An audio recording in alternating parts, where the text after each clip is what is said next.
Olá, quinto ano! Hoje é quinta-feira, dia de aula de História. Sim, no nosso cronograma, todas as quintas-feiras serão aula de História. E hoje nós vamos ver a aula 10 da nossa apostila, falando sobre influência africana na cultura brasileira. Moleque, quiabo, fubá, caçula, angu, cachaça, dengoso, quitute, berimbau, maracatu. Você já ouviu alguma dessas palavras? Eu tenho certeza que sim. E essas palavras têm origem africana.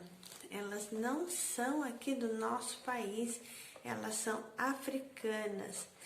E sabe quem trouxe aqui para o nosso país, para o Brasil?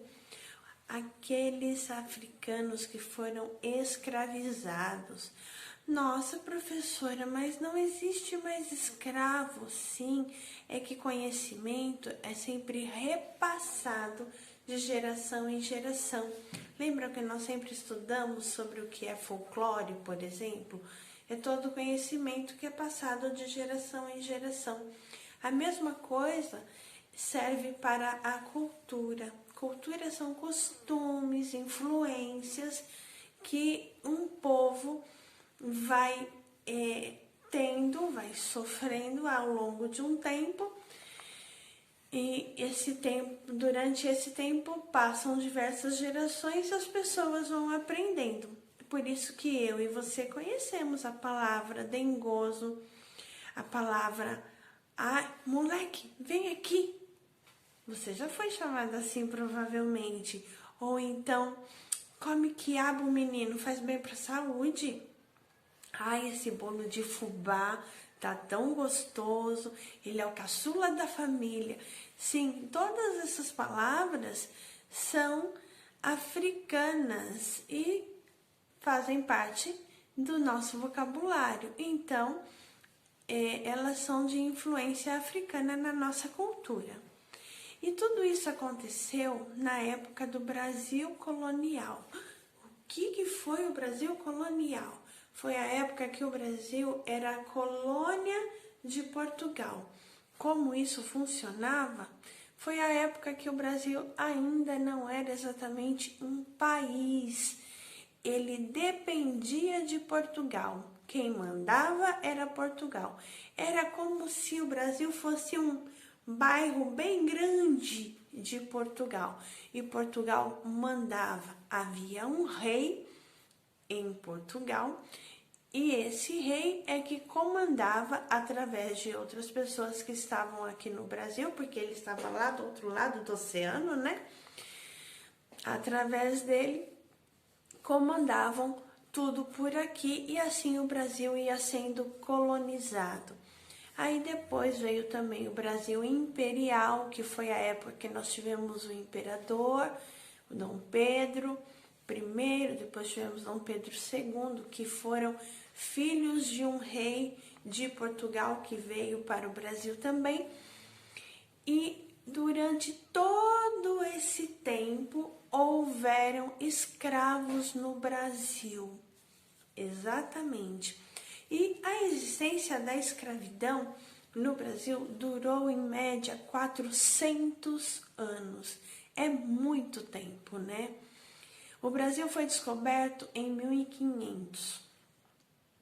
Imagine aí, pense, faça as contas. Em 1500 ele foi descoberto, a partir daí ele começou a ser colonizado, até as coisas se ajeitarem, porque nada acontece do dia para a noite, né? As coisas se ajeitarem e realmente começar a se tornar um lugar que não havia só indígenas, já era em 1500 e alguma coisa. A partir daí, passaram-se 400 anos até acabar a escravidão. Então, a escravidão acabou em torno de 1900 e pouquinho. Já pensou quanto tempo? E você quer a má notícia? O Brasil foi um dos últimos países no mundo a acabar com a escravidão. É isso mesmo. Pois bem, E com isso tudo, com a vinda então de africanos para cá, com a presença dos indígenas que já estavam aqui e a vinda dos europeus, os portugueses eram europeus e vieram também pessoas de outros países europeus para cá, aconteceu a miscigenação das pessoas. O que foi a miscigenação? Foi a mistura de raças. Como? É só pensar um pouquinho. Um europeu casou com uma índia, uma indígena casou com um africano que acabou conquistando uma europeia e namorando ela e se casando, tiveram filhos, e aí houve a mistura de raças, a miscigenação. E dessa forma, a matriz africana foi ganhando espaço e tendo uma influência cultural que vai inclusive além do nosso vocabulário. Eu iniciei a aula falando uma série de palavras que são de origem africana. Olha só, sabe o que mais sofreu influência africana? A cozinha. Exatamente. Haviam escravas africanas que não eram aquelas que limpavam as casas e tal. Haviam aqueles que faziam serviço muito duro nas plantações e tem até cenas de novelas que representam um pouquinho daquilo tudo que eles passavam e aquela questão de eles apanharem, de andarem com pouca roupa e tudo. Tudo isso foi verdade. Mas haviam aquelas escravas africanas que eram cozinheiras das grandes fazendas, nos engenhos. E o que aconteceu? Elas sabiam fazer comidas lá do país delas. Então, acabaram trazendo essas receitas para cá também. E foi dessa forma que o brasileiro conheceu o vatapá, o acarajé, a pamonha, o mugunzá, o caruru, o quiabo, o chuchu, entre outros alimentos. Ai, que delícia a pamonha, hein? Eu gosto de quiabo, sou suspeita, amo chuchu também. Nunca comi acarajé, mas dizem que é uma delícia. Houveram também temperos trazidos por africanos.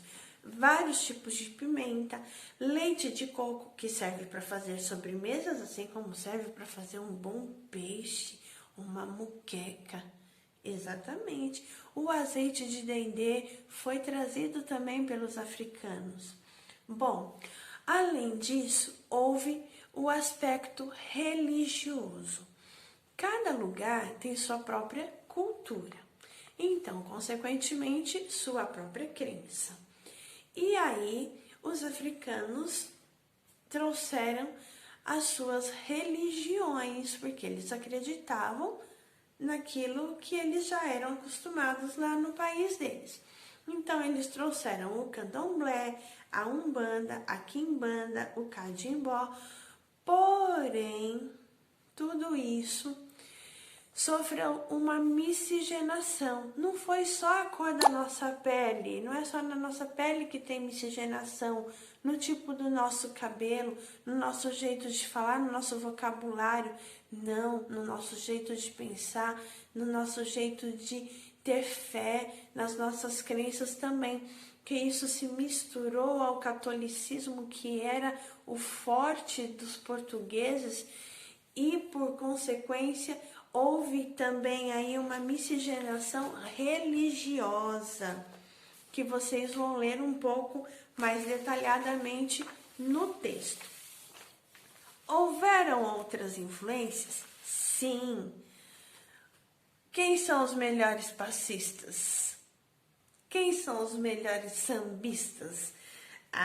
O samba foi trazido também, esse molejo para dançar, o afoxé, o maracatu, a congada, o lundu. E tem uma coisa que vocês amam, todo mundo é apaixonado, e é uma grande influência africana na música, na dança.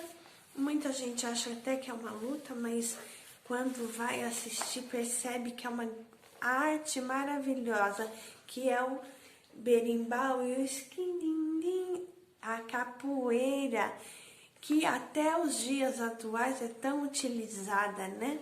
Se tornou muito popular. Bom, houveram entre esses africanos escravos que eram barbeiros em Salvador, no Rio de Janeiro, e eles se expressavam muito através de instrumentos como o tambor, o atabaque, a cuíca. Cuíca é um instrumento usado para fazer o samba, por exemplo. Alguns tipos de flauta, marimba, o berimbau, tudo herança africana, tudo influência africana na cultura brasileira. Alguns tipos de canto. E então, tudo isso foi caracterizado por otimismo, por coragem, por musicalidade, por uma ousadia estética e política dos africanos para nós. Por quê? Porque toda essa influência é chamada de civilização ocidental, mas com uma influência de um povo de outro continente. Nós estamos na América. A América é dividida em 3 partes: América do Norte, América Central e América do Sul. Nós estamos na América do Sul. E o que aconteceu? Eles vieram de um outro continente que fica do outro lado do oceano. E apesar de toda a alegria, todo otimismo e coragem do povo africano, eles necessitaram lutar para sobreviver. Isso é chamado de um lutar dobrado. Por quê?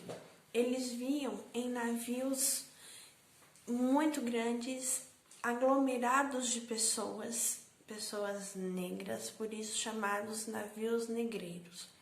E como isso acontecia? Eles pegavam essas pessoas, colocavam dentro dos navios, amarrados, cada um no seu lugarzinho, porém amontoados, e para atravessar da África até aqui, levava em torno de 3 meses. Você imagina você ficar em torno de 3 meses amarrado, sem poder sair daquele lugar? Quantas vezes você vai ao banheiro por dia? Quantas vezes você bebe água? E para comer? Pois é, eles bebiam água uma vez por dia, comiam mais ou menos uma vez por dia, muito pouco, e precisavam fazer suas necessidades ali, no mesmo lugar em que eles passavam o dia amarrados e no mesmo lugar que eles dormiam. Por consequência, muitas dessas pessoas morriam ao longo do caminho e eram jogados ao mar. E aqueles que chegavam aqui ainda vivos, porém fracos, muitas vezes, com certeza depois de 3 meses, né? Eram vendidos para as pessoas ricas, para os senhores de engenho. E para trabalhar nas mais diferentes funções, de preferência que fosse pesada. Plantação, nas fazendas, tudo muito difícil. Pois bem, e eles eram vendidos, mas eram seres humanos. Ao invés de valorizados, vendidos. É por todas essas razões, por toda essa influência na nossa cultura, que nós precisamos sempre pensar e ter no nosso coração e na nossa mente que é muito errado ter preconceito, não importa o tipo.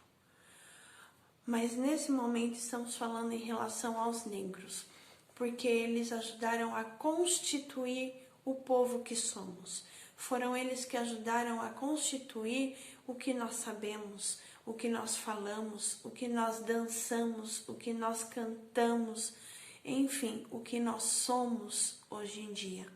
Os negros foram necessários para a constituição do nosso país, do nosso povo. Por isso eles merecem respeito, eles merecem ser tratados com amor, com carinho e com valorização, muita valorização. E nas atividades,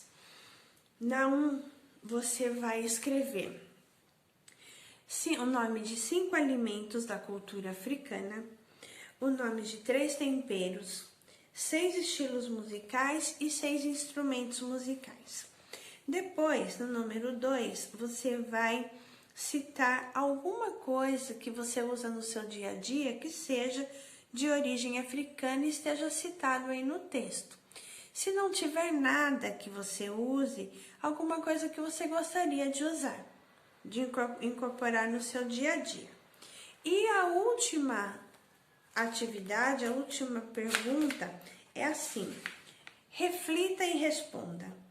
Você acha que os africanos chegavam no Brasil felizes por estarem aqui? E dizer o porquê da sua resposta. Para pensar sobre isso, é interessante sermos altruístas. Você sabe o que é ser altruísta? É se colocar no lugar da outra pessoa. Se você fosse um africano, um negro africano que viesse escravizado, você ia chegar aqui feliz? Pense dessa forma e responda.